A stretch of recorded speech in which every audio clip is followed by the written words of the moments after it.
जैन भारती महासाध्वी श्री सुशील कुमारी जी महाराज साहेब, श्रमणी गौरव महासाध्वी doctor Shri Sunita ji महाराज साहेब आदि धारणे साथ SF Jain सभा हैबोवाल में चातुर्मास हेतु विराजमान है। आज साध्वी शुभिता जी महाराज साहेब ने बताया कि कर्नाटक के बेलगांव में हुए दिगंबर मुनि काम कुमार नंदी महाराज की निर्मम हत्या के रोष में जैन समाज सड़कों पर उतरेगा और इंसाफ की गुहार लगाएगा।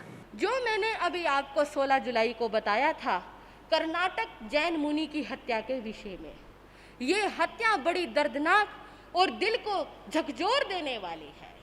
बंधुओं, ऐसी ऐसी दुर्घटनाएं जैन समाज में क्रांति पैदा करती है और इस घटना के बाद दिगंबर और श्वेतांबर समाज में एक विशेष रूप से जागृति आई है, क्रांति आई है। और उसी क्रांति को देखते हुए उधर जैन समाज ने कल 20 जुलाई को भारत बंद का ऐलान भी किया हुआ है। उसके लिए सोशल मीडिया पर बहुत प्रचार प्रसार भी हो रहा है, लेकिन एक कमी हम जैनियों की रह जाती है। उस सोशल मीडिया का प्रचार प्रसार करने में हमारी खुद की कमी रह जाती है। अब आप देखिए, जब किसानों का आंदोलन चल रहा था तब आपने उनका कितना सहयोग दिया, हिंदू धर्म ने उनका कितना सहयोग दिया, अन्य धर्मों ने उनका कितना सहयोग दिया। जब जब देश में कोई बात आती है तब तब जैन समाज उन सब लोगों का साथ देता है, लेकिन जब जब जैन समाज पर बात आती है, क्या अन्य लोग आपका साथ देते हैं? नहीं देते। उसका कारण है वो आपका साथ इसलिए नहीं देते क्योंकि जैन ही जैन का साथ नहीं देते।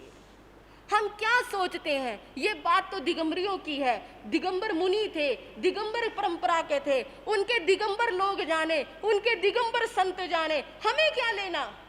नहीं बंधुओं, अगर यही सोचते रहे, यूं ही लड़ते रहे, यूं ही बटे रहे, यूं ही हम पीछे हटते रहे, तो याद रखना एक दिन आपकी आने वाली पीढ़ी आपको दुत्कारेगी, आपको फटकारेगी और वो कहेगी कि हमारे पूर्वज उन्होंने ये क्या किया। आज एक हो जाने का वक्त है, कुछ करने का वक्त है, लोगों को दिखाने का वक्त है कि जैन समाज छोटा भले ही हो, कमजोर नहीं है।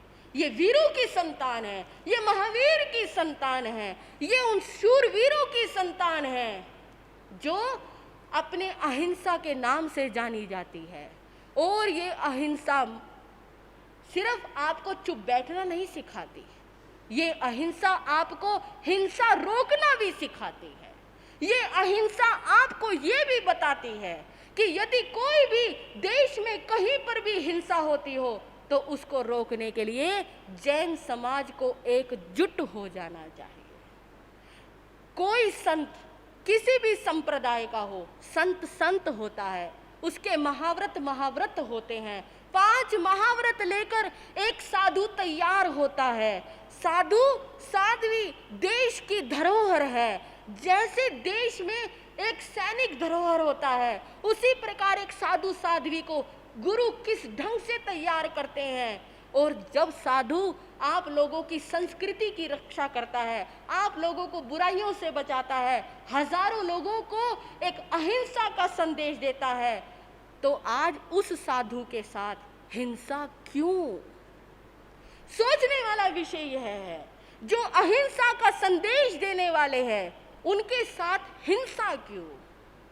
वक्त वक्त पर किस तरह से एक्सीडेंट हुए, दुर्घटनाएं घटित हुए, ये जैन साधु साध्वियों की हानि का प्रतीक है।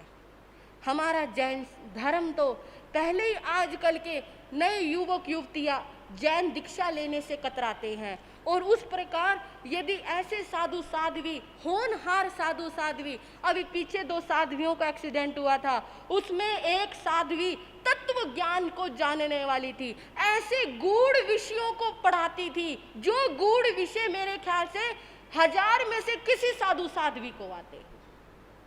लेकिन देखो क्या हुआ उनके साथ, एक ऐसी होनहार साध्वी जैन समाज से चली गई।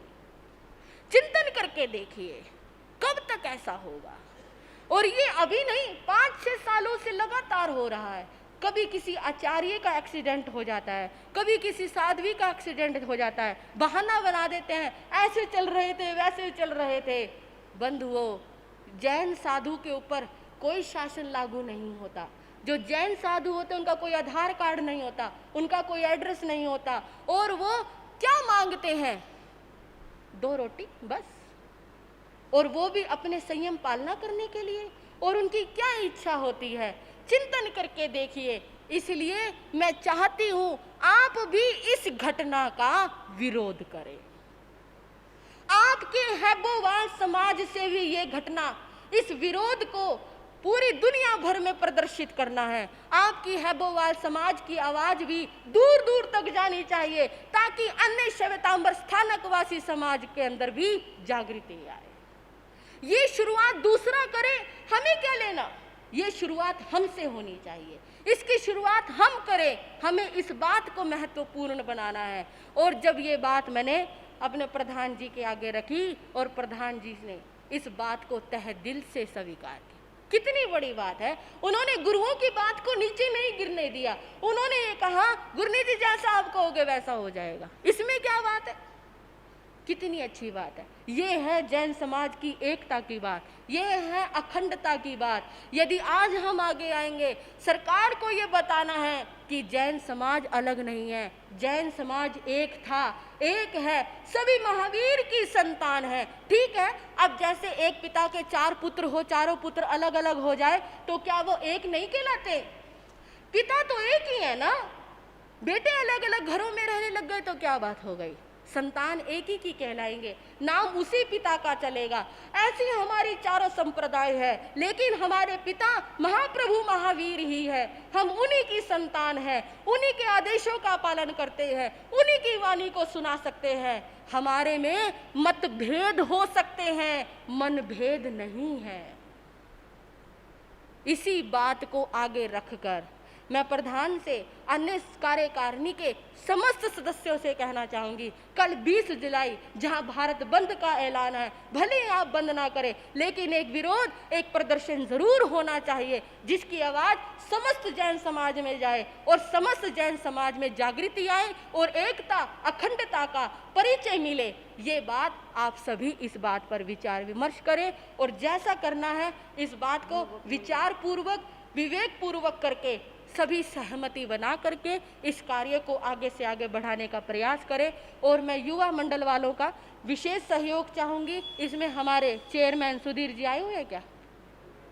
नहीं आए? हाँ जी, प्रधान जी भूपेश जी, और जो भी आपके संघ के जितने भी सदस्य हैं, कल युवा मंडल का हर व्यक्ति वहां पर मौजूद होना चाहिए। प्रवचन में तो चलो नींद आती है, बोरियत होती है, इन कामों में नींद नहीं आती। इस समय तो नींद तोड़कर काम करना है, जागृति के साथ काम करना है, कोई लड़ना नहीं है, सिर्फ एक प्रदर्शन करना है। और इस प्रदर्शन की आवाज इतनी होनी चाहिए कि हमारा प्रदर्शन भले ही मौन प्रदर्शन, अहिंसा प्रदर्शन हो, लेकिन इसी प्रदर्शन से महात्मा गांधी ने देश को आजाद करवाया था। अहिंसा में वो ताकत है। जब एक देश आजाद हो सकता है तो देश में रहने वाला संत समाज सुरक्षित नहीं हो सकता। क्यों नहीं हो सकता? इसी अहिंसा के बल पर जहाँ इतने बड़े बड़े काम हो गए, इसी अहिंसा के बल पर हमारे को अपनी जीत निश्चित करनी है। श्री संघ ऐसा करें और बहुत सुंदर ढंग से करे, ऐसी मैं उनसे उम्मीद करती हूँ। अब श्री गुन्नी जी महाराज की मंगलमय वाणी आप सभी श्रवण करेंगे। बोलिए भगवान महावीर स्वामी की।